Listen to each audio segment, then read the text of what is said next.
Hola con todos y todas, todes, bienvenidos a este Pócima Crítica de día viernes. Mi nombre es Inchi Gómez y les doy la más cordial bienvenida a este nuevo programa en el que les traemos dos temas que vamos a estar conversando con lideresas de aquí, de nuestro país. Primero, con Maritza Gamboa. Ella desde la ciudad de Ambato está conectada con nosotras para conversar respecto a las acciones que harán los colectivos y organizaciones de mujeres para este 25 de noviembre. Y en la segunda parte, que les invitamos a que se queden, que también vamos a estar conversando con Gisela Chalá. Ella es vicealcaldesa, pero además también es presidenta de la Comisión de Igualdad de Género de aquí del Distrito Metropolitano de Quito, y con quien vamos a hablar de nuestra temática del día. ¿Cuál ha sido la gestión de la pandemia en estos meses desde una perspectiva de género? ¿Qué se ha hecho por las mujeres? Lo vamos a estar conversando en la media parte de este programa. Para empezar, pues le doy la más cordial bienvenida a Maritza. Maritza, saludos para Ambato, bienvenida a Pócima Crítica. Muy buenas tardes, un saludo muy cordial para los compañeros de Pócima Crítica desde la ciudad de Ambato. Un abrazo sororo para las compañeras y compañeros que nos están escuchando y nos están mirando a través de esta red social. Bienvenida, Maritza. Bueno, empecemos preguntando un poco. Durante este tiempo han estado levantando una convocatoria para acciones en el marco de este 25 de noviembre. Primero empecemos contándole a nuestro público qué conmemoramos cada 25 de noviembre y por qué es que las mujeres del mundo nos manifestamos en esta fecha.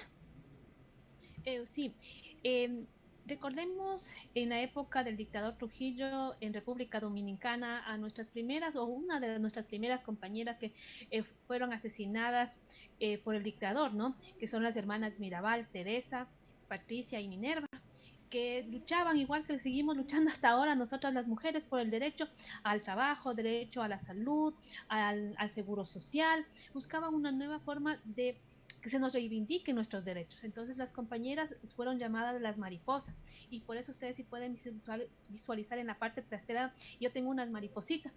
Aquí en la ciudad de Ambato nosotros tenemos la campaña Ambato, prepárate que llegan las mariposas, y ya llegan las mariposas a Ambato, para dar una nueva mirada de lo que estamos trabajando, una nueva mirada a lo que es la prevención de la violencia, unido al tema ambiental, que las mujeres vayamos comparando el tema del círculo de la violencia con el tema de la oruga. La oruguita se envuelve ahí como gusanito, ¿ya? Y está ahí metida, dando y dando y dando la vuelta, ¿ya?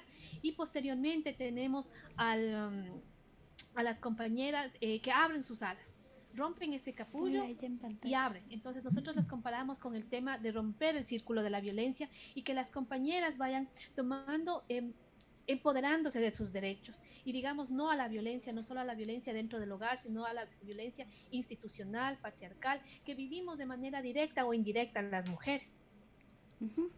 Con esa explicación histórica que nos da Maritza, por supuesto, es que alrededor del mundo y principalmente en Latinoamérica y el Caribe, pues cada 25 de noviembre conmemoramos esto, ¿no? Por el asesinato de tres lideresas que luchaban en contra de la dictadura.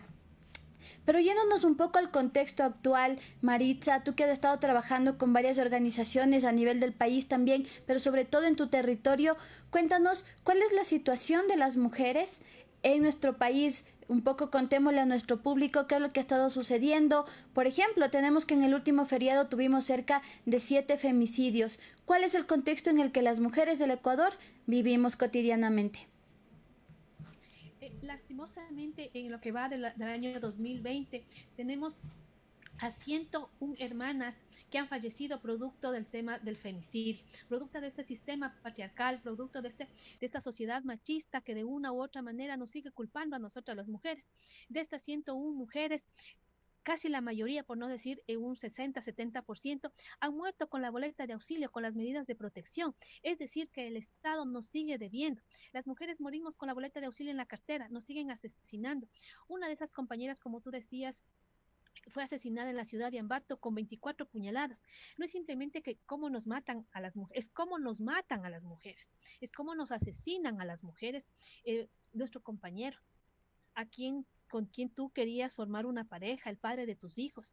E inclusive tenemos cerca de 30 niños y niñas que han fallecido producto de esta violencia sistémica, de esta violencia machista en la que vivimos las mujeres y a la que lastimosamente vemos que va en incremento. Tenemos, como yo les decía, 101 mujeres asesinadas en el país. No hay un pronunciamiento claro, lastimosamente, del gobierno de turno, del Ministerio de Gobierno, de la Secretaría de Derechos Humanos. Nos toca a las mujeres, a las organizaciones de mujeres y feministas a nivel nacional, a seguirnos uniendo, a seguir luchando por estos ideales de no a la violencia. Está garantizado en la Constitución, está garantizado en la Declaración de los Derechos Humanos decir no a la violencia, pero el Estado no lo está cumpliendo. Nos ha quitado el presupuesto para prevenir y erradicar la violencia. ¿Cómo van a trabajar las instituciones si nos quitan el presupuesto? ¿Qué está haciendo la Secretaría de Derechos Humanos con los $800,000 que tiene para trabajar? ¿Dónde están las políticas públicas efectivas, eficientes para las mujeres urbano marginales, para las mujeres que tenemos, que viven en el tema de doble vulneración? El Estado nos sigue debiendo a las mujeres, a las que estamos aquí, a las que se fueron y a las que vendrán.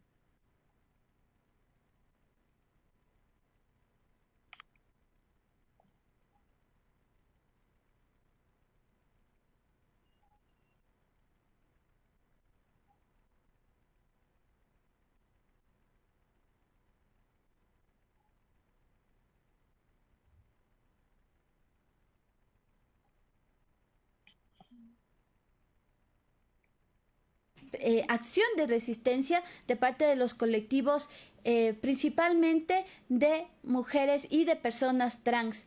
¿Por qué? Porque han estado durante mucho tiempo también vulneradas en sus derechos, ¿no? Creo que si a las mujeres nos maltratan, tenemos condiciones de vida diferentes, pues las mujeres trans muchísimo más. Siempre ponemos este ejemplo y decimos, nosotras ya pudimos acceder al trabajo, pudimos acceder al espacio laboral, pero ¿qué pasa con una mujer trans? Todavía están siendo totalmente precarizadas. El promedio de vida de una mujer trans es de 34 años apenas, lo que da cuenta que viven una realidad de mucha más vulnerabilidad y como decía una compañera feminista en algún momento, es que se rebelaron en contra del patriarcado, ¿no?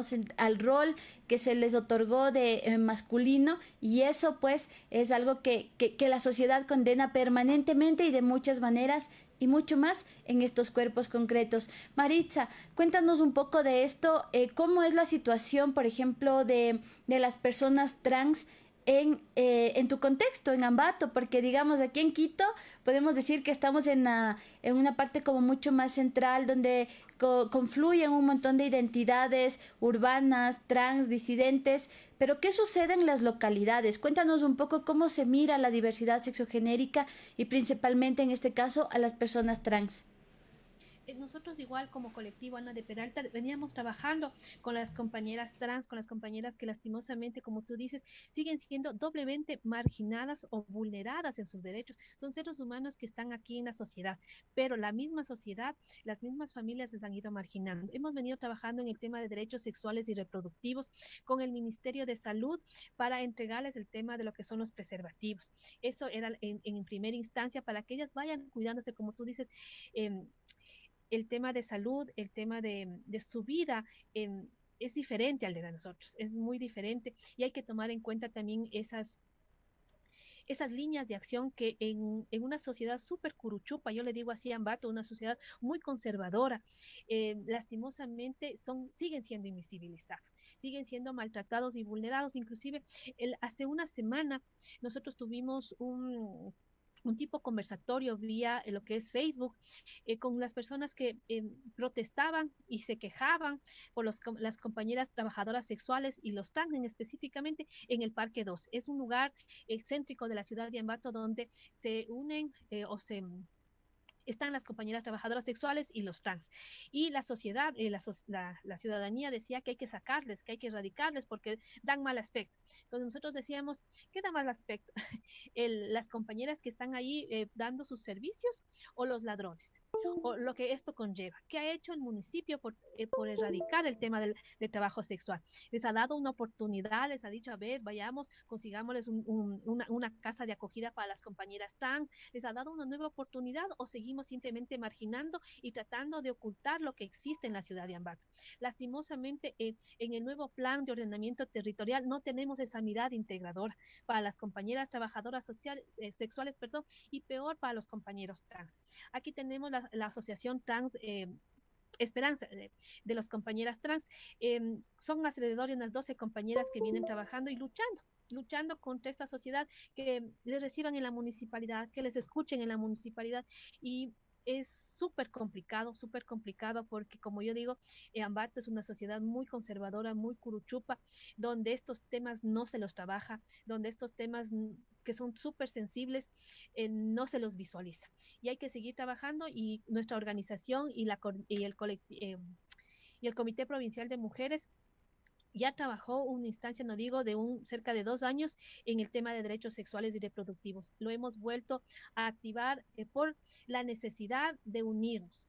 Y ahí sí es un llamado a los colectivos, es un llamado a nosotras las mujeres. Y mi frase que yo siempre la digo, juntas somos más fuertes. Solitas no hacemos nada, pero si nos unimos vamos a hacer sentir a la municipalidad, al gobierno, que aquí estamos, que las mujeres en toda su diversidad, porque así somos las mariposas diversas, de diferentes colores, unas más grandes, otras más pequeñas, pero si nos unimos vamos a hacer sentir al gobierno, a la municipalidad, que esta problemática tiene que resolverse con políticas públicas claras y las políticas públicas deben constar con un presupuesto, porque caso contrario no lograremos avanzar, porque lastimosamente que seguimos haciendo políticas públicas, pero si no tenemos un presupuesto para tener programas, proyectos, no lograremos disminuir la discriminación y la violencia. Mari, te cuento que acá en Quito todo el día ha llovido de manera excesiva y bueno, eso ha hecho que la marcha que estaba avanzando desde la fiscalía, desde la Plaza Foch hacia la fiscalía y que pretendía trasladarse y continuar, pues ha tenido que ser suspendida, así que nuestro equipo nos acaba de informar eso. Sin embargo, queremos colocar uno de los videos que recogimos durante esta marcha en la cobertura que Wambra Medio Digital Comunitario está realizando sobre esta acción que se la ha hecho el día de hoy. Aún incluso en la pandemia, pues las mujeres, las diversidades sexogenéricas, las mujeres trans deciden apostarle a la movilización en las calles todavía para exigir esos derechos que continúan siendo vulnerados sistemáticamente, como tú lo dices, Maritza. Entonces, no sé si ya tenemos el video, vamos a ir con este video de la cobertura de hace unos minutos en la primera marcha trans. En los años 90, y aquí, esta plaza que era en esos tiempos abandonada y oscura, que parecía cementerio, sucumbieron todas las cochinelis que nos organizamos en esos años para pedir la despenalización del artículo 516. Hoy en día es penalizado, pero a nosotros nos estuvieron condenando hasta finales de los años 90. Pero aquí estamos presentes porque tenemos que recuperar la memoria, tenemos que recuperar toda esa historia que jamás podrá ser olvidada, jamás. Por eso, muchas gracias por acompañarnos, muchas gracias por estar aquí. Gracias. Estamos reunidos. Muchas gracias porque igual hay que luchar por nuestros derechos. Todos somos seres humanos y a nadie tiene que obviamente igual decirles a nadie. Todos somos iguales. ¿Cómo ha sido para ustedes esta pandemia? Ha sido un poquito luchador obviamente, pero hemos estado luchando y siempre hemos seguido adelante. ¿Han tomado algún tipo de medidas como para protegerse entre ustedes, sus cuerpos? Claro, yo les he hecho la prueba todo de coronavirus, ostenta con las cosas, estamos trabajando con el municipio, con la prefectura, con muchas fundaciones, pero yo siempre al pie de la lucha, ayudando a mi compañera, porque yo soy la diva, la presidenta de todas las reinas de acá del Amazonas. ¿Y por qué sí, Coco? ¿Cuáles son tus emociones hoy al tomarse justo este espacio? Porque tenemos que exigir nuestros derechos, mi amor, porque ya es hora que nos representen y hacernos visibles ante la sociedad. También exigimos derechos porque también todos somos seres humanos. De la visibilidad trans hoy, que es a nivel internacional, y nos hemos convocado personas trans de todas las formas, porque lo trans no es solo de una forma, todos podemos ser como nosotras nos autoidentifiquemos, como nosotras nos sintamos bien. ¿Cómo ha sido esta pandemia para ustedes como comunidad? Primero que todo, la pandemia nos puso en contra el Día del Orgullo. El orgullo también era una fecha que se celebraba a nivel mundial, pero lo vivimos desde la virtualidad. Así que hemos estado resistiendo, igual que la pandemia.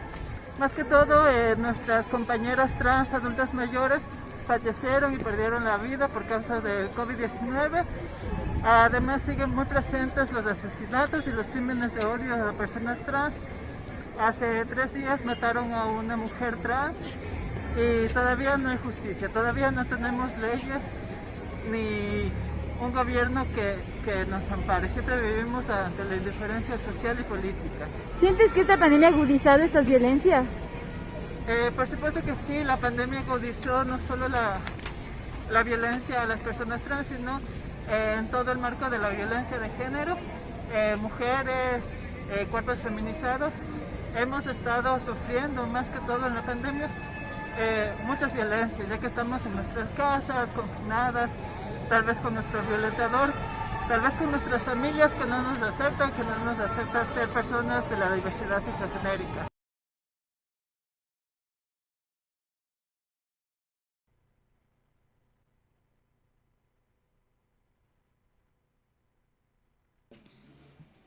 Gracias por esa cobertura a nuestro compañero José Mosquera, también a Camila, que es nuestra reportera Camila Albuja, y por supuesto a la edición tan inmediata hecha por Luisana Aguilar, de aquí del medio digital comunitario Wambra, pues siempre presentes en estas actividades. Con eso, Maritza, vayamos cerrando un poco esta entrevista que ha sido, que nos has colocado varios elementos para ir discutiendo, ¿no? Justo esta necesidad de lo que decías en la última parte, de que hay una política pública efectiva, ¿no? Porque ya tenemos muchas cosas en la ley. De hecho, recordemos que en 2017 se aprobó la Ley Orgánica de Erradicación y Prevención de la Violencia, pero sin presupuesto, pues como tú decías, esto no va a ser posible de que se haga efectivo, y sobre todo en los cantones y en las diversas provincias que tienen como realidades también súper difíciles, como son las que se atraviesan, por ejemplo, por una condición no solamente de género, sino también de clase y también de la procedencia étnica. Maritza, un poco preguntarte ya puntualmente cuáles van a ser las actividades que ustedes van a realizar en Ambato, y si tienes conocimiento de otras actividades que se van a hacer como mucho más grandes y articuladas, y sobre todo en este tiempo que estamos haciendo cosas de manera virtual. ¿Qué es lo que va a haber por este 25 de noviembre? En la ciudad de Ambato vamos a tener varias actividades. Comenzamos el día martes haciendo uso de la silla vacía. Quien les habla como presidenta del colectivo, Ana de Peralta, estará en la municipalidad de Ambato utilizando uno de los mecanismos que nos da la Constitución y la Ley de Participación Ciudadana para la ordenanza del sistema de protección para mujeres víctimas de violencia, que ojalá se logre implementar con un presupuesto, que eso es lo que vamos a exigir el día martes a las 9:30 de la mañana, que vamos a hacer uso de este mecanismo para que tengan un presupuesto. Caso contrario, no serviría de nada tener una nueva ordenanza si es que no tenemos el presupuesto. El día martes comenzamos nuestro trabajo desde las 7:30 de la mañana, que estamos invitadas a varios medios de comunicación. 10 de la mañana estaremos en el Parque Ceballos para la puesta, para la colocación de las mariposas. Cada mariposa que vayamos a colocar en el Parque Ceballos representa a las mujeres víctimas de violencia, a las compañeras que han fallecido en esta pandemia, que son 101 compañeras, a las compañeras y compañeros que han desaparecido. También se nos ha unido este año ASFADEC para colocar una mariposita por cada una de esos hombres, esas mujeres, esas niñas, esas adultas mayores que han desaparecido y no sabemos en qué parte de la ciudad, de qué parte del mundo, del Ecuador se encuentra. Nos vamos, luego nos trasladamos al complejo judicial de lo civil, donde ya hemos conversado con el director del Consejo de la Judicatura y la señora presidenta de la Corte Provincial, la doctora Pilar Lozada, para nuevamente colocar y hacer un minuto de silencio en la Corte Provincial de Justicia de Tungurahua, nuevamente colocando las mariposas. De ahí nos trasladamos al Cantón Quero, donde venimos trabajando conjuntamente con la Fundación Desafío en la implementación de la ley para hacer un evento cerca de las 12 del día. Y regresamos a la tarde a un evento donde vamos a reclamar los derechos de las organizaciones de mujeres, derechos que han sido violentados por la municipalidad de Ambato al tomarse un proyecto que nació de la coordinadora política de mujeres y del colectivo Ana de Peralta. Vamos a hacer una exigencia en el Parque Ceballos en la tarde. Eso es lo que tenemos programado. De ahí en la tarde nos unimos nuevamente a las compañeras que a nivel nacional vamos a colocar una vela por cada una de las compañeras que han fallecido a nivel nacional. Eso es lo que tenemos programado nosotros como colectivo en la ciudad de Ambato. Gracias por contarnos de eso, Maritza, y vamos a estar pendientes. Ojalá que esta virtualidad saquemos algo de esta nueva modalidad de vida que nos ha tocado pues asumir en el marco de esta pandemia todavía vigente. Y pues nada, esperamos poder participar también de esos espacios, ojalá de los virtuales, y poder acompañarnos en lo más posible, justamente por todo lo que tú nos has contado, ¿no? Que ha sido el tema de la violencia, cómo incluso en la pandemia pues se ha mantenido en alza los indicadores de violencia en nuestro país, y que resulta grave porque de alguna manera también hemos estado abandonados en el tema de la salud, en el tema de la justicia, y pues que eso afianza mucho más esta problemática. Maritza, yo quiero invitarte a que te quedes unos minutos, porque sé que también eres una mujer que está activa en lo que tiene que ver con la participación política de las mujeres, y pues ha sido un gusto poder compartir contigo, además porque siempre estás pendiente del programa, y qué bueno que este medio digital comunitario pues se construye precisamente de esa manera, con este público y con la gente que nos sigue y pues que le interesa conversar con nosotras en este espacio. Mari, te invito a que te quedes un momento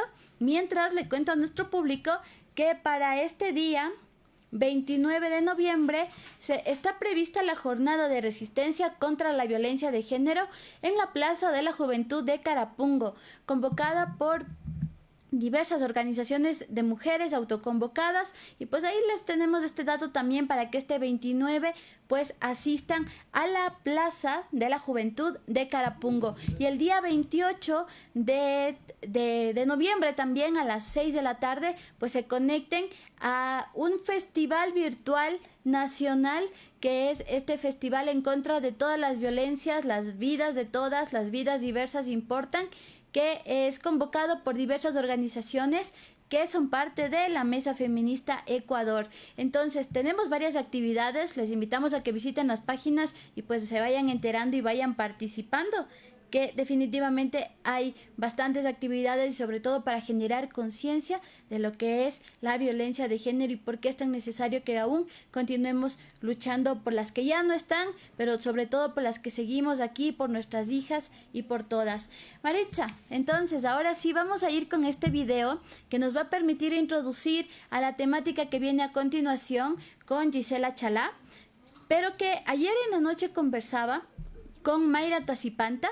Ella es concejala del Cantón Mejía y que han estado un poco en esta discusión respecto a una sentencia de la Corte Constitucional en el tema de la paridad, un derecho que se logró en el 2018 a través de la Constitución que se hizo en Montecristi, pero que ha logrado una paridad en ciertos espacios. Por ejemplo, en la Asamblea tenemos cerca del 49,5% de participación de las mujeres, pero ¿cuán efectivo es esto y qué ha sucedido en los espacios locales como este, que es el Cantón Mejía, en el que Mayra nos cuenta todo lo que ha tenido que atravesar porque la ley le faculta para ser vicealcaldesa? Sin embargo, ha recibido un montón de violencia política al respecto. Por eso, en Historias COVID, esta sección de Wambra Medio Digital Comunitario, les invitamos a escuchar la historia y lo que nos tiene que contar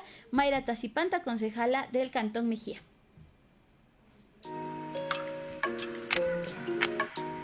Yo creo que es muy interesante y muy importante conocer cuáles son los antecedentes, sobre todo de la violencia política.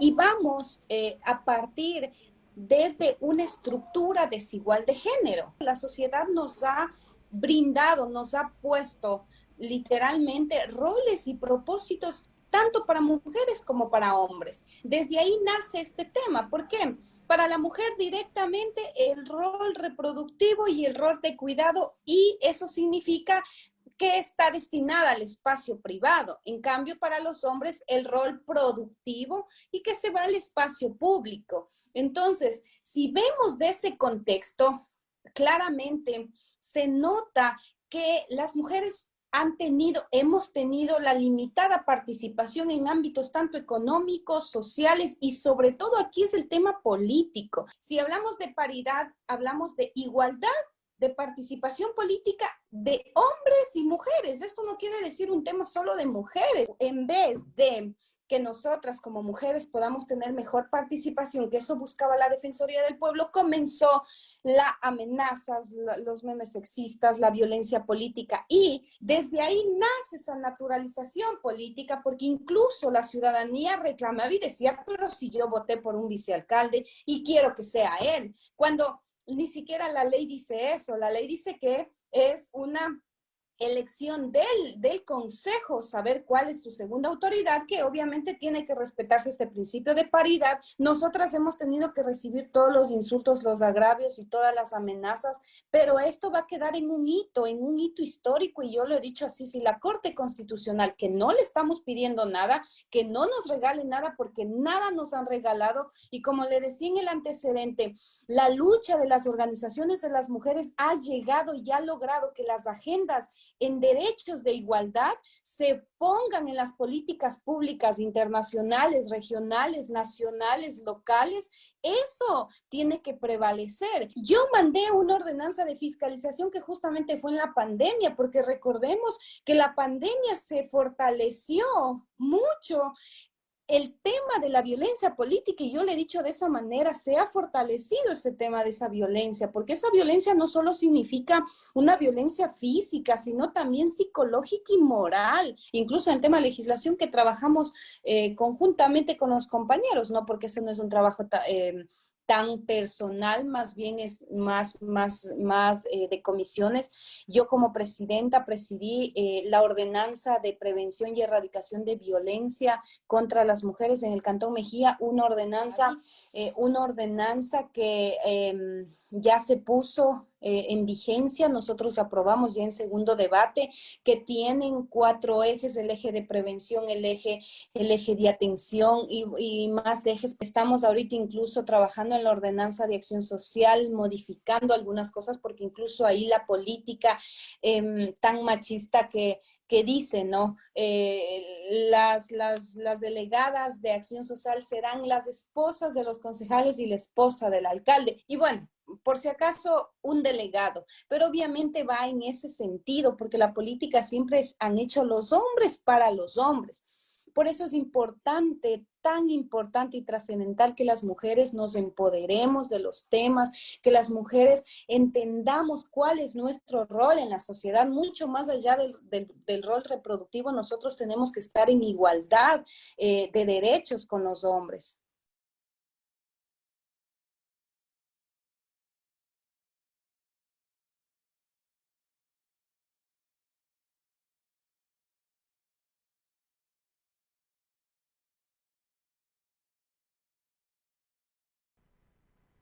Nos cuenta Mayra, lo que nos cuenta Mayra es una historia que se ha repetido en varios cantones de aquí, de nuestro país, y es que la violencia, como ella relataba, política que viven las mujeres que deciden ejercer cargos públicos, cargos de representación, pues se ven totalmente limitados, y con este tipo de expresiones, ¿no? Memes sexistas, un tema que incluso ella me contaba que la gente que trabaja en la municipalidad ni siquiera le saludaban, ¿no? Que le miraban todo el tiempo a la hora que ella entraba y a la hora que salía. Cosas de ese tipo de vigilancia a los cuerpos de las mujeres que se repite desde la casa y que pues se traslada a espacios tan grandes e importantes como son también, y necesarios como son estos de la política. Maritza, como para ya cerrar esta entrevista contigo, cuéntanos tus impresiones respecto a lo que Mayra nos ha contado, y sobre todo conociendo tu trayectoria también como mujer política y que ha estado también luchando por esto en Ambato. Es un caso más. Y lastimosamente esto se repite. En la ciudad de Ambato hace un mes y medio, 2 meses, una concejal no afín al señor alcalde, también le sacan un meme en el que le dicen que ella y otro político de la localidad son amantes. La señora concejal es casada, tiene familia, le ha afectado psicológicamente. El día de la sesión de consejo no hubo ninguna compañera concejal, ninguna compañera que se haya solidarizado. Nosotros como colectivo, el tema es de estar juntas, si es de izquierda, si es de derecha, si es de cualquier partido político, hay que ir con una mujer. Y hay que irle trabajando con las compañeras políticas, con las compañeras autoridades, que entiendan lo que es con una es con todas. Si hoy te agredieron a ti, mañana lo van a hacer con otra y replicar. El tema es ir frenando el tema de la violencia, ir poniendo los puntos sobre las vías y decir no más a la violencia, porque nosotros hemos de una u otra manera van abriendo el camino para que otras mujeres se involucren en la política, porque la política es hermosa, la política es el tema de servicio a la comunidad, pero lastimosamente se sigue relegando a las mujeres por esto el tema de la violencia de manera indirecta en estos espacios. Yo me solidarizo con la compañera, yo creo que el ir hablando, el ir rompiendo eh, estos cercos que solo se quedan dentro de casa, dentro de las municipalidades, y hacerlo público, por ejemplo, a través de este medio digital como es Wambra. Yo creo que nos va empoderando a las mujeres, y muchas concejalas, muchas vocales de las juntas parroquiales van a decir, a mí me pasa, pero si a ella salió adelante, yo también lo puedo hacer. Yo creo que podemos ir trabajando como sugerencia, mi querida Gaby, perdóname que me tome tu espacio, podríamos ir trabajando con algunas compañeras concejales, hacer un simposio, un webinar, no sé ahora cómo, con el tema de la tecnología, cómo la podríamos llamar, para contactarnos con otras compañeras. Sé que en el TENA, hace unos 15 días ya había hablado con una compañera concejal en Tizaleo, a la única mujer. A la única mujer en Tizaleo no le dan la oportunidad que sea vicealcaldesa, y le tienen relegado, como decía la compañera hace unos minutos, le tienen relegada asuntos supuestamente solo para mujeres. No le dejan intervenir en el tema de fiscalización. Podríamos ir trabajando para que el escucharse que no le pasa solo a una, sino a varias. Podemos de manera indirecta empoderando a estas autoridades que nos necesitan, porque si no están empoderadas, como ella decía, ¿no? ¿Cómo vamos a laborar o cómo vamos a trabajar políticamente políticas públicas en beneficio de la sociedad, en beneficio de las mujeres. Podríamos hacerlo al finalizar de los 16 días de activismo que tenemos, podríamos irlo trabajando para hacerlo más público y más visible las violencias políticas que sufren las mujeres. Gracias, Maritza, por eso. Pues te agradecemos un montón por todo lo que nos has contribuido a este espacio, sobre todo sacar del espacio de aquí, de la centralidad de Quito, e irnos a las provincias y conocer lo que sucede también con ustedes, mujeres allá que están trabajando en cada uno de los cantones, las provincias, en las comunidades, y pues qué chévere poderte tener aquí, Maritza. Un gusto, te agradezco muchísimo por haber sido parte de Pósima Crítica, y pues espero encontrarnos muy pronto, después de tantos meses de pandemia, y podernos dar ese abrazo y continuar con ese trabajo que ustedes lo hacen y pues que también alimenta muchísimo para este trabajo informativo que estamos realizando. A las órdenes, mi Gaby, un abrazo sororo a quienes conforman Wambra Medio Digital, a las órdenes, y recordemos que juntas somos más fuertes, solas no hacemos nada. Un abracito. Gracias, Marita.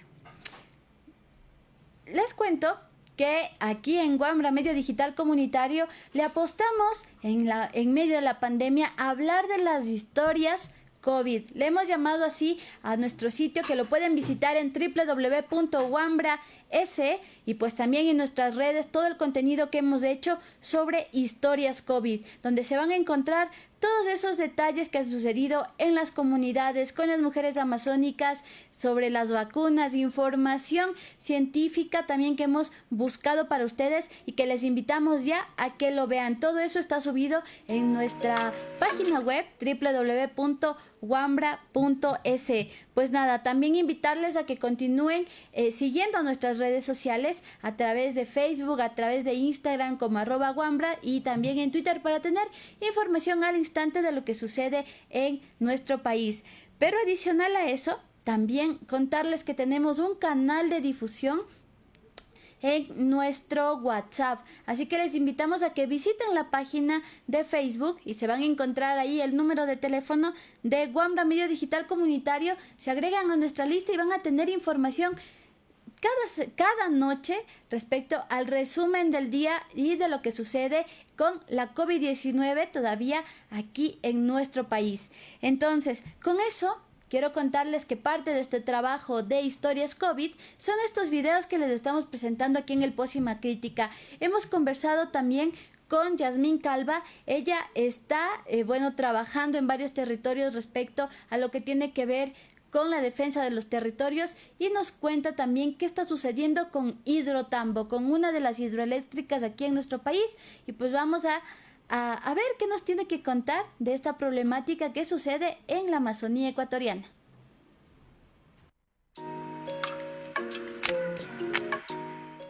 Soy Yasmín Calva, defensora de derechos humanos, y soy abogada del colectivo Dulce Pamba, que apoya en la parte técnica a la comunidad San Pablo de Amalí y a las comunidades que se encuentran en la cuenca del río Dulce Pamba, en la provincia de Bolívar. La comunidad San Pablo de Amalí lleva aproximadamente entre 15 a 17 años resistiendo a una actividad extractiva hidroeléctrica. Evidentemente los hechos se exacerban a partir de marzo del 2015, cuando producto de la construcción de las obras de captación, de hecho obras bastante rudimentarias de parte de la empresa, ocasionan no solo el desvío del cauce natural del río, sino que esto a su vez deviene en un desbordamiento y en un taponamiento del río, lo que produce la muerte de 3 personas, la pérdida de 12 casas y muchos bienes materiales e inmateriales, sobre todo que están relacionados a los cultivos. Dentro de la vía administrativa, la comunidad San Pablo de Amalí interpuso un recurso extraordinario de revisión a la autorización de uso y aprovechamiento del agua que emitió la anterior Senagua, hoy Ministerio del Ambiente y Agua. Afortunadamente y en justicia, el pasado 7 de octubre del 2019, el Ministerio del Ambiente y Agua, anteriormente Senagua, falla a favor de la comunidad y dice en efecto, esta empresa no puede utilizar el caudal del río, sobre todo en épocas de estiaje, que son generalmente en los meses que comprende la época de verano, que son agosto, septiembre, octubre, donde hay un caudal cero, es decir, que la empresa no puede estar operando. Y aparte el ministerio reconoce que la empresa, que sus obras son rudimentarias y le da un plazo de 6 meses para que presente los planos de construcción y 2 años para que vuelva a construir, ¿no? Pero finalmente la empresa presenta un recurso de nulidad a esta resolución, y el pasado 10 de septiembre del 2020 ya el Ministerio del Ambiente nuevamente falla a favor de la comunidad y le dice a la comunidad, le dice a la empresa Hidrotambo que se abstenga a lo resuelto en primera instancia. Pese de que existen estas dos resoluciones, Hidrotambo, haciendo un uso excesivo del derecho, finalmente interpone un recurso de aclaración. Estamos esperando las noticias, o sobre todo el fallo, en este caso del Ministerio del Ambiente, frente a este recurso de aclaración. Y pensando en territorios, el extractivismo evidentemente siento que de hecho se ha profundizado, ha sido muy, muy notable, por ejemplo, la presencia de tala ilegal, ha sido muy notable, por ejemplo, justo en la provincia de Zamora Chinchipe, que pese a que estábamos en un estado de sección, justo hablando de marzo, hubo una clara intención de que las actividades mineras, sobre todo de la empresa Lundin Gold, no terminen. Hubieron varios enfrentamientos en Zamora, de hecho, de la propia ciudadanía, diciendo, a ver, un momento, necesitamos todos estar en el confinamiento para garantizar nuestro derecho humano a la salud. Sin embargo, el Estado estuvo privilegiando esas actividades, incluso mandando emitiendo resoluciones, decretos, entre otros, en el cual él exigía, por ejemplo, a la ciudadanía de Zamora Chinchipe que permitan el paso en este caso específico, a los trailers de la Lundin Gold. Entonces ahí yo me hago la pregunta y invito a hacer la pregunta, ¿no? Finalmente vale más estas actividades extractivas que la vida humana de los y las ciudadanos. Creo que es oportuno citar lo que ha pasado sobre el derrame de petróleo, de crudo pesado, que pasó justo en el límite entre las provincias de Sucumbíos y Orellana, por ejemplo, que se vieron afectados tanto los ríos Napos como el río Coca, pero sobre todo también las comunidades quichos que se encuentran en la ribera. Ahí era muy claro, por ejemplo, ver cómo el Estado nuevamente privilegiaba, en este caso, a la empresa Petroecuador y a OCP, y dejaba a las comunidades también en una decisión, ¿no? Muy, muy latente. Ellos finalmente no podían, por ejemplo, consumir el agua de sus propios esteros, del propio río, porque estaba contaminada con crudo pesado, entonces ellos tenían que escoger, ¿no? Utilizo el agua lluvia para consumo humano, para su uso personal, o para lavarse en sí las manos y seguir las recomendaciones frente a la pandemia, ¿no? Entonces, nuevamente yo siento que se recae en este discurso que vale más la economía y defender una economía extractivista que estar pensando en derechos humanos y en derechos de la naturaleza, o evidentemente. Yo creo que el rol que en este momento han jugado las mujeres, y voy a citar un ejemplo muy, muy claro de Verónica Grefa, que es la vocera de las comunidades afectadas por el derrame petrolero. Finalmente yo veo en ella la esperanza de que, pese a la limitante de no poder salir, por ejemplo, en pandemia, siempre estuvo de lado esta visión desde el cariño y el amor del cuidado, ¿no? Pero ojo, no del cuidado que se reproduce en estereotipos. También otro ejemplo de esto es, y cito a Nemonte Nenquimo, ¿no? Es evidente cómo ella también lideró toda esta lucha a favor del pueblo guarani, sobre todo a los Guau de Pastaza, ¿no? Cuando interpusieron esta acción de protección, ¿no? Perdón, esta medida cautelar, diciéndole, a ver, un ratito, o sea, es necesario y importante que se adopten medidas diferenciadas, pero también culturalmente adecuadas, justamente para proteger a estos grupos del cual ella pertenece, porque no solamente son históricamente vulnerados, sino que esta pandemia lo que les trae es el recuerdo negativo de cómo finalmente fueron estas pandemias que terminaron diezmando y acabando a sus compañeros y compañeras, ¿no? Entonces, ese rol de liderazgo y que nace del amor y del cuidado, creo que es un liderazgo bastante esperanzador, bastante motivador, y que nos permite a nosotros pensar que hay otras formas de coexistir y de vivir que otros liderazgos evidentemente son posibles. Cómo ese cuidado permite que puedas como reforzar, reanimar, o cómo permite que se pueda inyectar de esperanza en las comunidades.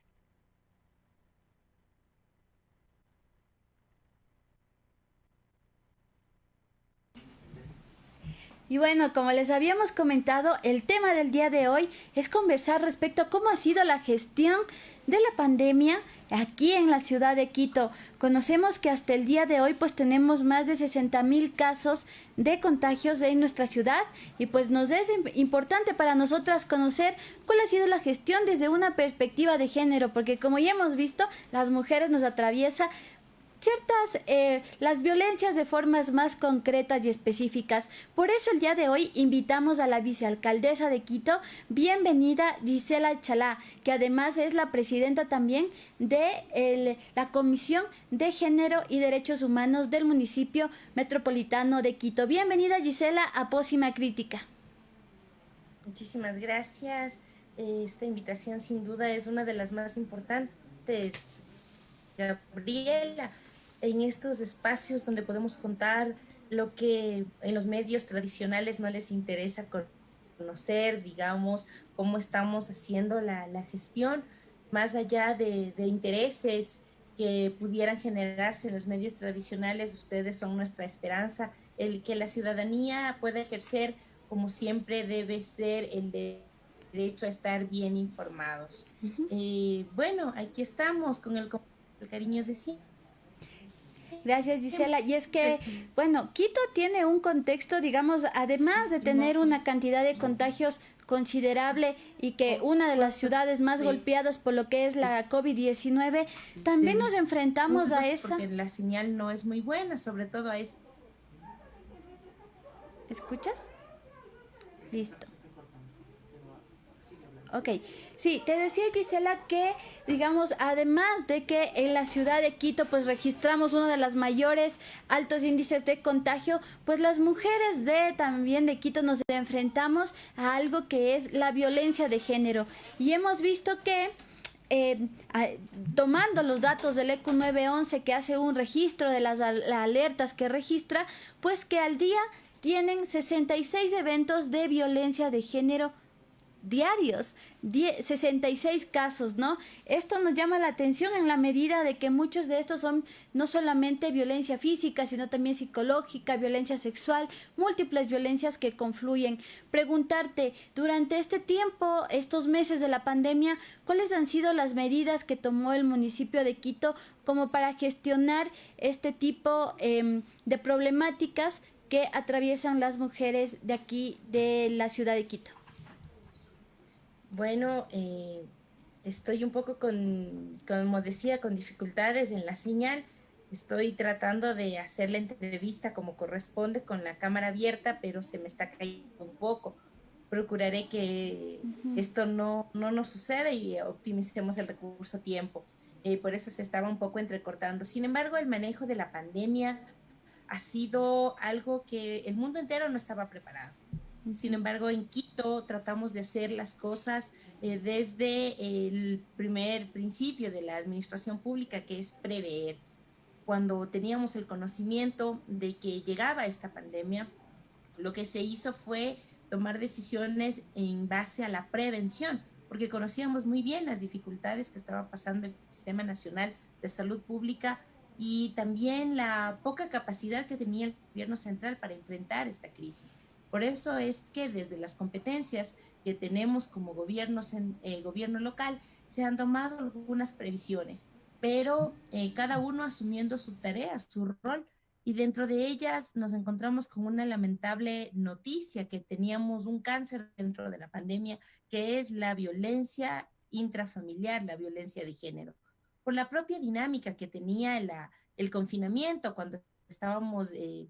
conocido como el semáforo rojo, cuando todos debimos estar en un lugar seguro, era un quédate en casa. Pero para algunas mujeres, este quédate en casa significó estar frente a frente hacia su opresor, hacia su agresor, porque y también para niños y niñas y adultos mayores, porque teníamos que estar en una casa que muchas veces no nos brindaba la seguridad.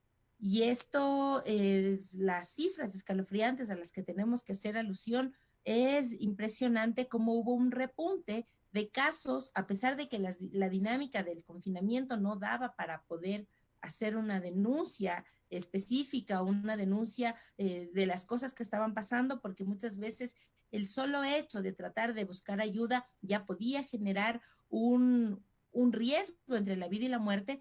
Sí tenemos un falso decremento, es decir, en los primeros meses de la pandemia o de la emergencia sanitaria, aparentemente no habían casos de femicidios y tampoco de violencia intrafamiliar. Era por la imposibilidad de denunciar, pero luego se fueron dando las estrategias. Nosotros como sistema de protección integral de derechos, cuando está la Secretaría de Inclusión Social del municipio, el Consejo de Protección de Derechos, las juntas metropolitanas de protección de niños, niñas y adolescentes, que por la emergencia han funcionado como multicompetentes, es decir, denuncias para mujeres y también adultos mayores, pudimos lograr que se haga el protocolo de prevención y de atención de violencia intrafamiliar. Con algunos códigos buscábamos estrategias para que la ciudadanía pueda buscar estas alertas, esta ayuda que tanto estaba necesitando, porque no solo la COVID-19 nos enfrentaba a un riesgo de vida o muerte, sino también el confinamiento y la violencia intrafamiliar.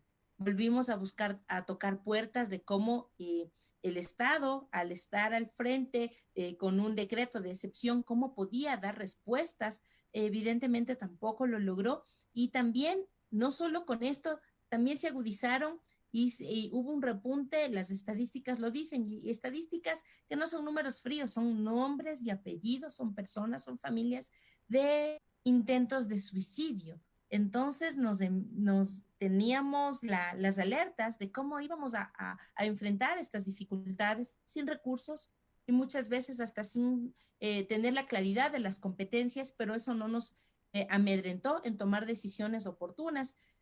Frente a una dinámica tan desgarradora que nos presentó la emergencia, todos los esfuerzos que fueron enormes no han sido suficientes, pero sí queremos decir que estamos tratando de escalar y cada vez buscar más aliados para enfrentar esta situación tan compleja como ha sido la emergencia por la COVID-19, sobre todo visibilizar esas brechas sociales con los grupos de atención prioritaria.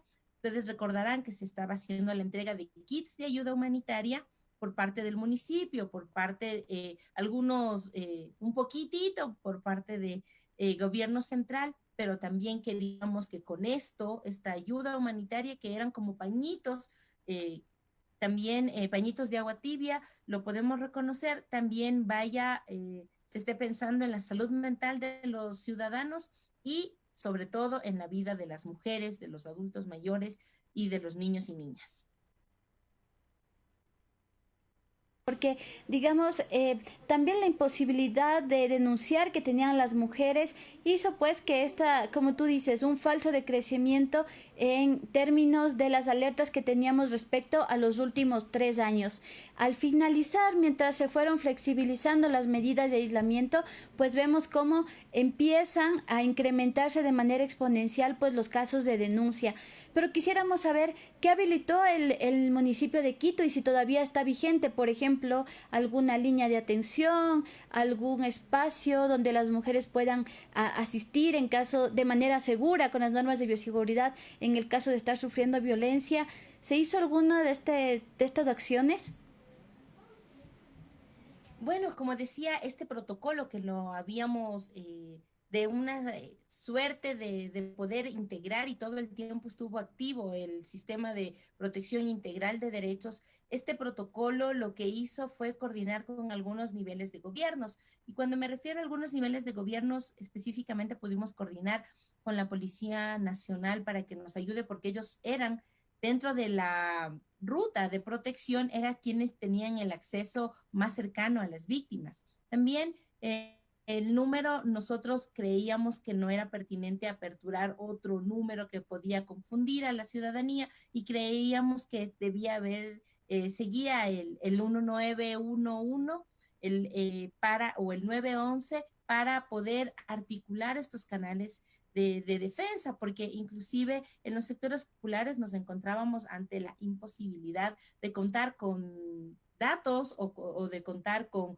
saldo para poder llamar, pero al ser el 191 un número gratuito y de fácil comprensión, creemos que ese era el mejor canal para que nos puedan alertar. Sin embargo, en base al enfoque de derechos, como decía el sistema de protección, lo que hicimos fue aperturar y poder dar estas alertas para que mediante las juntas de protección de derechos, como decía, que en la emergencia han sido de un gran apoyo y hago mi reconocimiento, se puedan dar como estas alternativas. No dejaron de trabajar, habían correos a los cuales se hacían las denuncias, a los cuales se desarrollaban medidas inclusive de protección, no solo para las mujeres, sino también para los adultos mayores, que fueron uno de los grandes perdedores en la emergencia. Los niños y niñas, no solo siendo testigos de violencia intrafamiliar, sino lamentablemente en casos de abuso sexual. Así que no, lo que hicimos con este protocolo es poder golpear estas puertas para que se dé prioridad en atención para estos grupos poblacionales, y de esta forma tratar de cubrir de alguna manera estas necesidades. Además, contamos con las casas de ayuda, con las casas de apoyo que el municipio de Quito tenía ya predestinados con las medidas de bioseguridad, pero frente a la emergencia y frente al confinamiento, el poder decir que una madre iba a tener que trasladarse hasta un lugar de acogida con todos sus niños y con lo que significaba llevar las cosas para el teletrabajo, para la teleeducación, fue una situación bastante compleja. Así que tratamos de abordar de mejor manera. Tuvimos el apoyo y la colaboración por parte del Departamento de Violencia Intrafamiliar de la Policía Nacional al poder hacer estos operativos o estos acercamientos con la ciudadanía, buscando siempre que el agresor sea quien abandone el hogar. Gisela, bueno, ya nos queda un poco más de claridad respecto a lo que se ha hecho, respecto al tema de la violencia en específico, pero hay otros temas que a nuestro público ha estado permanentemente como consultando y que les gustaría conocer, y que tiene que ver respecto, por ejemplo, a qué ha sucedido con los guaguacentros, porque nos decían en muchos de los testimonios, nos escribían a las redes y decían, bueno, pues ahora tenemos que volver a trabajar, se hizo más flexible las medidas de aislamiento, tenemos que salir a trabajar, y muchas de las mujeres se ven afectadas por esto, porque finalmente el trabajo de cuidado siempre recae sobre los cuerpos de las mujeres. Y bueno, ahora con los guaguacentros cerrados, que es a nivel nacional, digamos, del cierre de las instituciones educativas también, pero ¿qué medidas o qué se puede hacer, qué hizo el municipio como para un poco mitigar el impacto de este sobretrabajo en la vida de las mujeres? ¿Qué es lo que guaguacentros? Un total dolor y tristeza. Gracias, Gabriela. Esta es una pregunta que realmente me estremece, no solo como vicealcaldesa de Quito, sino como mujer de los sectores populares a los cuales los guaguacentros daban respuestas, que aportaban a esa economía del cuidado, donde las mujeres podían dejar a sus niños no guardados, sino en centros donde se estaba atendiendo algunas necesidades de una población históricamente excluida, de los sectores populares a los cuales yo no represento, sino yo provengo de estos sectores. Mujeres jefas de hogar como yo, que en algún momento tuvieron estas herramientas para poder salir adelante e involucrarse en la vida económica cuando se tiene un trabajo, cuando se tiene un empleo y se tiene la necesidad de contar con estos elementos para con nuestros hijos. Y ahora, con el tema de los guaguacentros, de mi primer año de gestión, nuestro primer año como presidenta de la Comisión de Igualdad, Género e Inclusión Social fue el evidenciar la serie de arbitrariedades y de dificultades que estaba atravesando los guaguacentros. El 5 de junio del 2019, a pocos días de haber sido posesionada, fuimos a presentar una solicitud y un examen especial a la Contraloría para que se revise qué es lo que estaba pasando con el guaguacentro.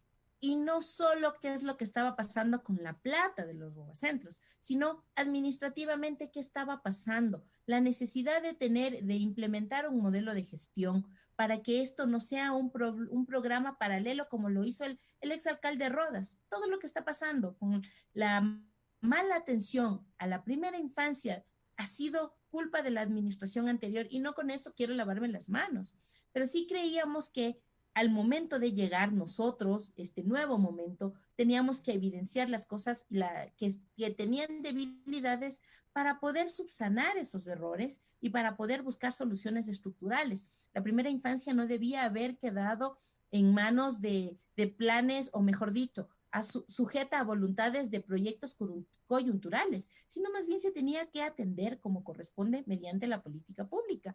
Esa política pública que lamentablemente durante este año pasado fue difícil poder llegar y nuestra preocupación era que no se vulnere derechos de niños, niñas, quienes eran los beneficiarios, pero tampoco que se vulneren los derechos de las mujeres que habían creído en este proyecto.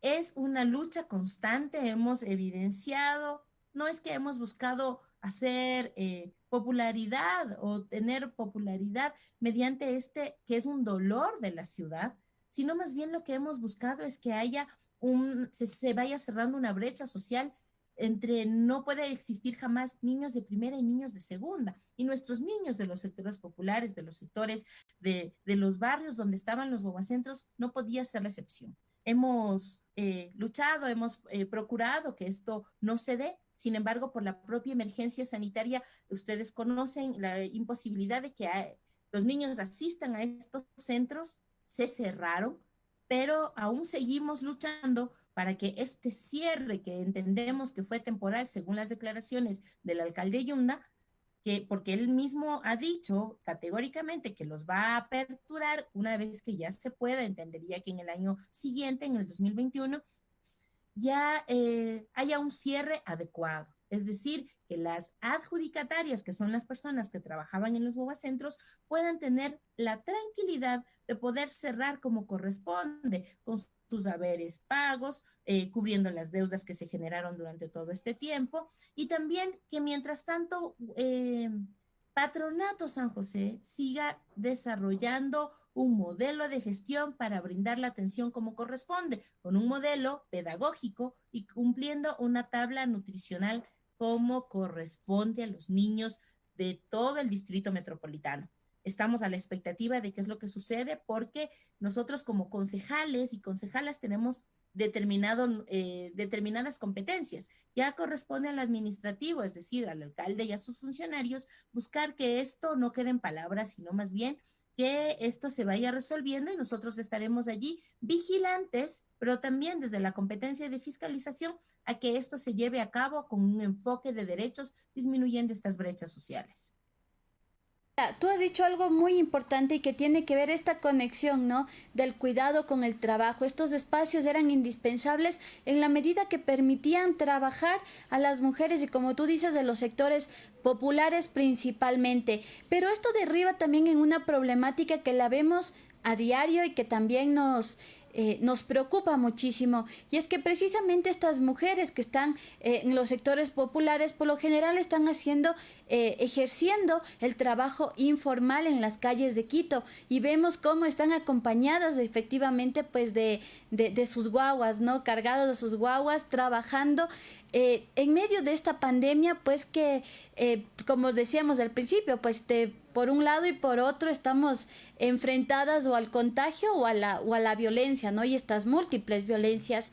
En ese sentido también, ¿qué se ha hecho para garantizarle a estas, principalmente a las mujeres, que son la mayoría de quienes ejercen el trabajo informal aquí en Quito, pues garantizarles el derecho al trabajo, pero también que puedan tener una economía que les permita subsistir en el marco de esta pandemia y pues que no tengan que salir con sus guaguas? ¿Qué ha sucedido? ¿Qué es lo que se ha hecho al respecto con este tema del trabajo informal? Y sobre todo con todos los múltiples casos de violencia que vemos a diario por parte de la Policía Metropolitana, que también nos llama muchísimo la atención y nos duele bastante. Cuéntanos, Gisela. Quito tiene aproximadamente 3 millones de habitantes. De estos 3 millones, el 61% está tiene un empleo poco adecuado o un empleo informal.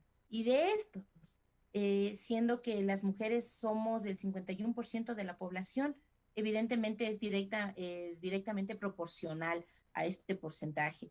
Como decía, cada vez son más las mujeres jefas de hogar que tienen que enfrentar y luchar la vida solas. Y con esto, el asumir en la totalidad la responsabilidad de la crianza y la guía de sus hijos, ¿no? Entonces, esta preocupación no nos surgió desde hoy. A la par que estuvimos trabajando con Guaguacentros, pudimos evidenciar una problemática social que no es de ahora, que lamentablemente es histórica, es el trabajo infantil. Y creímos que era oportunidad de generar un cuerpo normativo que vaya a ser parte de esa solución estructural. Este trabajo infantil que tiene mucho que ver con la pobreza o el empobrecimiento en cuanto a cuando toman decisiones inadecuadas, como la ley humanitaria, que lo que fomenta son los despidos, la vulneración de derechos laborales, y también sigue fortaleciendo este sector del trabajo no adecuado o informal.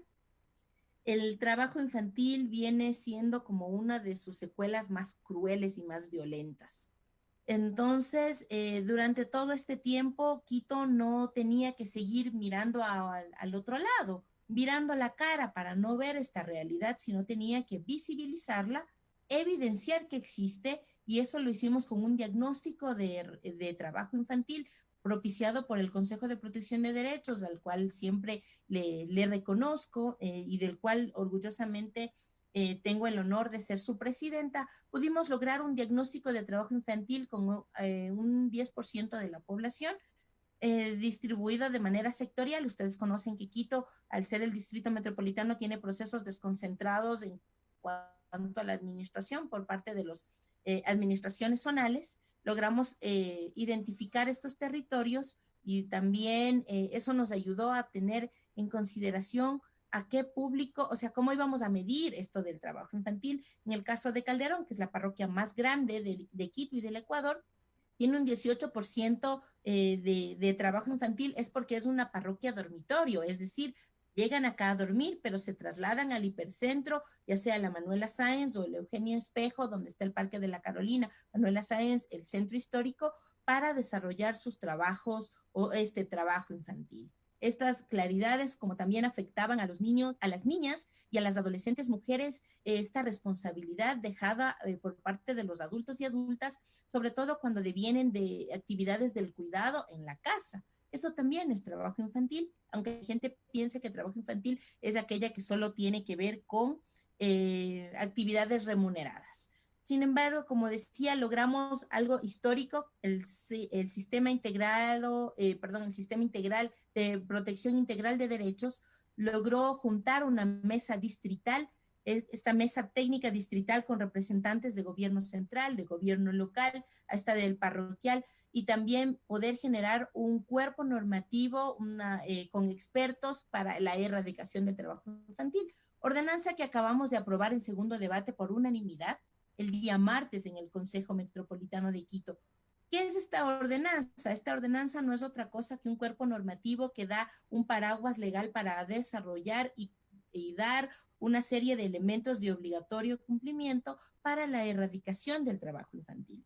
Sabemos que la problemática es mucho más fuerte y que tiene elementos mucho más estructurales como el empobrecimiento, el desempleo, pero creemos que este es un gran paso donde el Distrito Metropolitano asume el gran reto de desarrollar un gran plan distrital, el mismo que debe ser incluido dentro de la planificación de la ciudad, para asumir este nuevo desafío de la erradicación del trabajo infantil. Pero no vamos solos, generamos al gobierno central una serie de oportunidades para articular, porque no podemos lograrlo solos como municipio. Vamos a articular con todos los niveles de gobierno, el gobierno provincial, el gobierno central, el gobierno parroquial, para que este proceso de erradicación de trabajo infantil no se quede en discursos. No necesitamos discursos, No necesitamos declarativas, necesitamos acciones. Este plan desde la política pública no va acompañado tampoco de solo palabras o de solo normativa legal, constitucional tratados internacionales, sino que también va acompañado de un artículo 249 que es del COTAD, donde obliga a los gobiernos locales a dar un porcentaje de su presupuesto para que esto se pueda cumplir.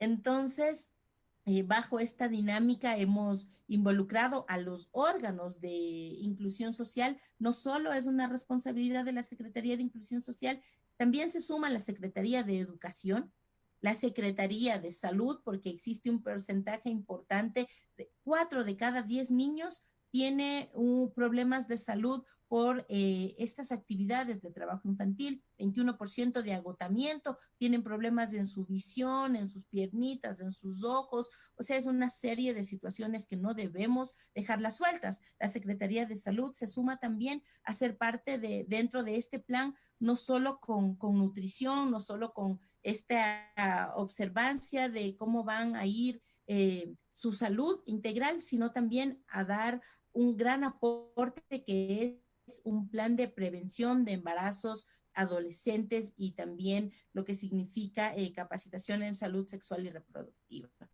La Secretaría de Cultura también se está sumando porque creemos que la parte de recuperar a esta población y darles las oportunidades que siempre debieron tener, también debe hacerse con la educación, recreación y la cultura para desarrollar una serie de destrezas que tienen esto como reparación integral de derechos.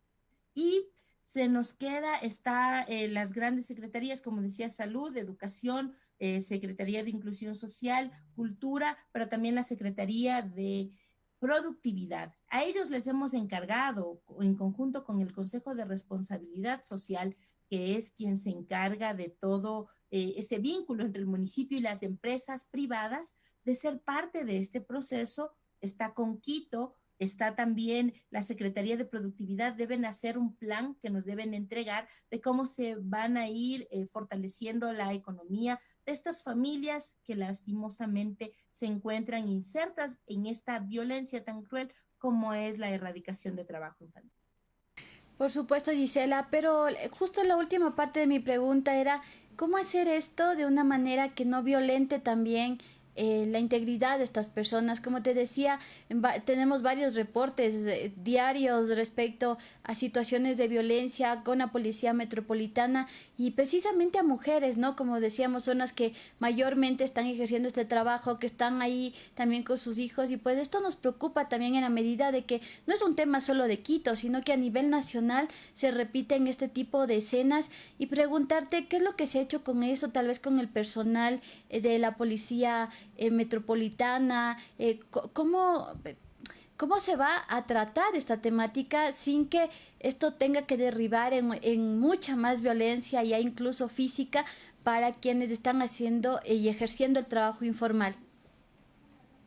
Creemos que esto de las ventas informales siempre lo hemos colocado, que deberíamos trabajar en conjunto en cuanto a comisiones, la Comisión de Comercialización, pero también la Comisión de Inclusión Social, porque este no es un tema solo de el ornato de la ciudad, no es un tema de recuperación del espacio público, es un tema que debemos tomar en cuenta cuál es su génesis, cuál es su origen.